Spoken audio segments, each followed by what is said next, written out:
Shalom Sobat Kristus, kembali menyapa dalam Sapaan Harian GKJ Manahan Surakarta. Saat ini kita akan merenungkan firman Tuhan yang terambil dari Kisah Para Rasul 20 ayat 19 dan 36 yang demikian. Dengan segala kerendahan hati, aku melayani Tuhan. Dalam pelayanan itu, aku banyak mencucurkan air mata dan banyak mengalami pencobaan dari pihak orang Yahudi yang bersengkongkol membunuh aku. Sesudah mengucapkan kata-kata itu, Paulus berlutut dan berdoa bersama mereka semua. Sobat Kristus, kalau pendeta berkunjung ke rumah Anda, biasanya dalam perkunjungan itu, siapa yang lumrahnya diminta untuk berdoa? Pasti pendeta yang akan berdoa dan mendoakan Anda sebagai jemaat yang digembalakannya. Bisa karena pendeta itu berinisiatif untuk mendoakan Anda, atau bisa juga Anda yang mendahului meminta pendeta tadi untuk berdoa bagi Anda. Tetapi pernahkah terbayang kalau di situasi seperti itu justru pendeta tadi yang meminta Anda untuk mendoakannya? Situasinya dibalik. Pasti jemaat akan berkata, masa saya yang mendoakan Pak atau Bu Pendeta? Seperti itulah yang terjadi menjelang akhir-akhir karya pelayanan Paulus. Ia berlutut di hadapan penatua-penatua jemaat Efesus dan meminta agar dirinya didoakan. Mereka tidak mengatakan, masa kamu yang mendoakan Anda seorang rasul? Dalam bacaan hari ini ditunjukkan bagi kita bagaimana Paulus mengatakan bahwa dirinya adalah pribadi yang rendah hati dan menunjukkan kerendahan hatinya itu melalui sikapnya.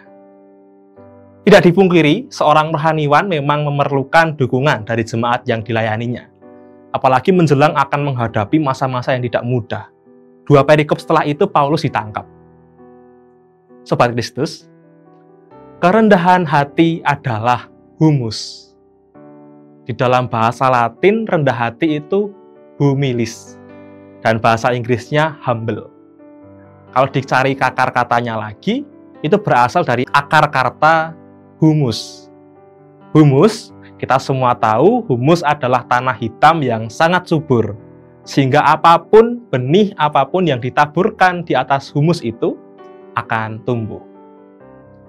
Keutamaan rendah hati, humilis, itu seperti humus, tanah hitam yang subur, sehingga keutamaan-keutamaan lain dapat tumbuh atas dasar keutamaan humilis itu, atas dasar keutamaan rendah hati itu. Tanpa kerendahan hati, keutamaan-keutamaan lain tidak bisa tumbuh. Keutamaan itu adalah watak perilaku seseorang yang memungkinkannya bertingkah laku baik secara moral. Jadi, secara sederhana, kerendahan hati itu seperti humus yang mampu menumbuhkan berbagai keutamaan lain seperti kebijaksanaan, keberanian, kesederhanaan, dan keadilan. Semua dimulai dari kerendahan hati. Kerendahan hati itu tidak hanya penting bagi rohaniwan saja, tapi juga bagi setiap orang percaya. Pribadi yang rendah hati itu adalah pribadi yang mempunyai penilaian yang benar mengenai dirinya sendiri. Penilaian yang benar dan sederhana mengenai dirinya sendiri.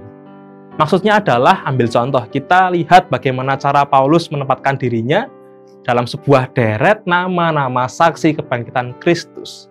Kita baca dalam 1 Korintus 15 ayat 5, 7, dan 8 seperti ini. Bahwa ia telah menempatkan diri pada Kefas dan kemudian kepada ke-12 muridnya. Selanjutnya ia menampakkan diri kepada Yakobus, kemudian kepada semua rasul. Yang paling akhir dari semuanya, ia menampakkan diri juga kepadaku sama seperti anak yang lahir sebelum waktunya.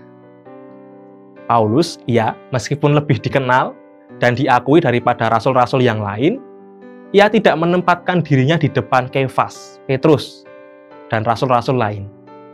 Ia memiliki penilaian yang benar tentang dirinya sendiri dan sederhana.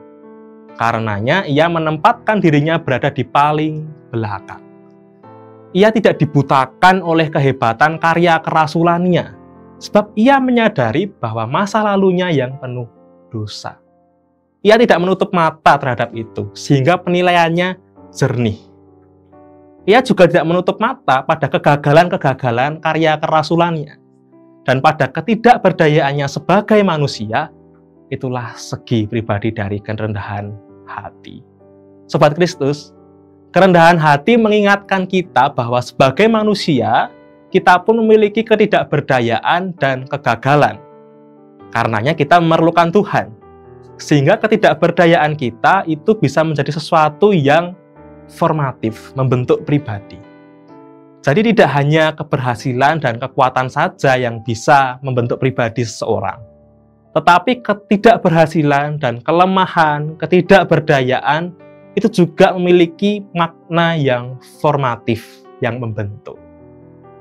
Kerendahan hati itu sadar bahwa di balik keberhasilan yang diraih, ada Tuhan dan orang-orang yang turut berperan mendukung keberhasilan itu. Kita diingatkan bahwa kita memerlukan Tuhan dan orang lain. Manusia yang rendah hati itu seperti humus yang dapat ditanami oleh Tuhan. Berbagai macam keutamaan dan karakter baik yang penting bagi hidupnya. Tuhan bisa saja menggunakan orang lain sebagai sarana ia menaburkan didikan-didikan baik yang bisa menumbuhkan karakter diri kita. Selama kita mau menjadikan diri kita layaknya humus yang bisa ditaburi didikan itu.